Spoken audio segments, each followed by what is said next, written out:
This family was enjoying a delicious breakfast, when suddenly the house started shaking violently. The man immediately took his family to hide under the table. They thought it was just an earthquake, but suddenly his wife's ex-husband burst in, yelling at them to come with him and leave immediately. When the family finally got in the car, their house instantly collapsed. They immediately started running for their lives, as the ground behind them kept caving in and cracking open. At this point, there was an elderly couple ahead of them, driving very slowly. The ex-husband had no choice but to drive through someone's yard, and watched as the old couple crashed into the rising roadway. All they could do was speed up and keep running, but their vision was blocked by sewage spewing from the pipes. When the man suggested taking the highway, they saw cars falling from the overpass. The ground kept splitting apart, so they could only leave through the dangerous city.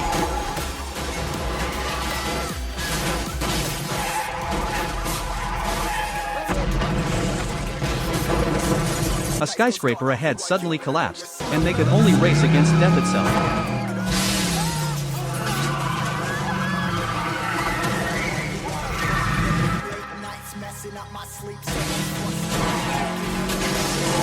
They finally reached the airport, only to find the pilot had died. They had no choice but to try flying the plane themselves. Just as the plane started up, the runway began to collapse. They managed to take off successfully just as death was closing in.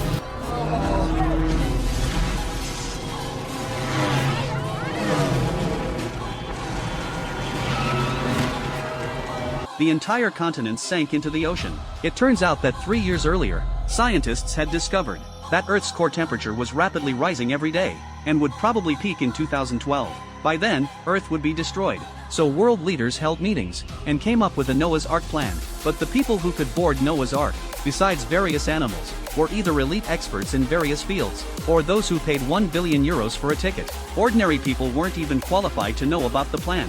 The ex-husband was camping at the Royal Park, when he met a crazy guy, who told him about the Noah's Ark plan. At the time, the ex-husband obviously didn't believe it, but this morning his boss called, telling him to pick up his 2 sons at the airport.